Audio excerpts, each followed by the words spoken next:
ด็จบันไดทองนะครับวันนั้นนะครับจะมีเทวดานะครับมาต้อนรับส่งนะครับพระพุทธเจ้านี่เสด็จที่เมืองสังกัสสานครนะครับผมและวันนั้นนะครับพระนะครับจะต่อแถวลงมาเพื่อรับบิณฑบาตแต่ญาติโยมไม่สามารถทำบุญได้นะครับก็เป็นต้นกำเนิดของขนมลูกโยนนะครับที่เขาจะโยนไปนะครับให้ใส่บาตรนะครับอธิษฐานด้วยฤทธิ์นะครับแล้วก็จะตกสู่บาตรนะครับผมเอาไปครับต่อไปครับต่อไป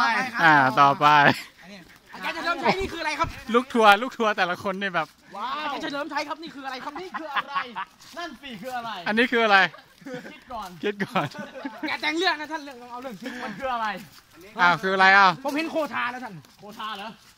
อธิบายดิโอ้โหเนี่ยเอาผมเห็นว่าศรีวลีด้วยท่านแล้ววะมาเริ่มแผลได้ว่าไปอันนี้นะครับเป็นเหตุการณ์ก่อนที่จะตรัสรู้นะครับเป็นพระสุบินนะครับสังเกตได้ยังไงดูจากนกนะครับในธรรมบทนะครับปรากฏว่านกทั้ง8ทิศนะครับจะบินมานะครับต่างสีต่างสายพันธุ์นะครับสุดท้ายนกพวกนี้จะกลายเป็นสีขาวนะครับแสดงว่าพุทธบริษัทของพระองค์นะครับจะมาจากทั่วทุกสารทิศนะครับแต่สุดท้ายทุกคนก็เป็นพุทธบริษัทของพระองค์นะครับต่อไปครับไอ้การฟังเชื่อมากเลยตอนนี้เรื่องจริงลูกทัวร์เชื่อมากตอนนี้ต่อไป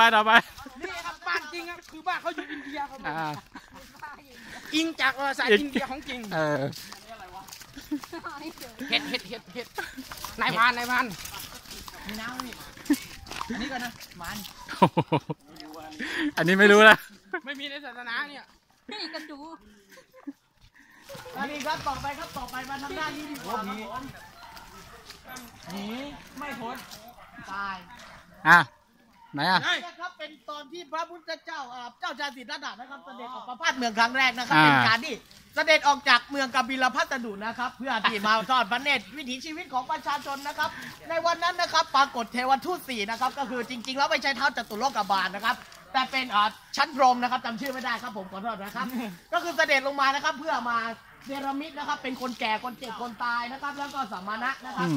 นี่ครับเรียกว่าเทวทูต4นะครับเป็นสิ่งที่ทำให้พระพุทธเจ้าตัดสินปรงพระทัยที่จะอุปสมบทนะครับผมต่อไปครับแต่พวกรออยู่ตรงนู้นแล้ววะตรงนู้นหน้าตรงก่อนครับ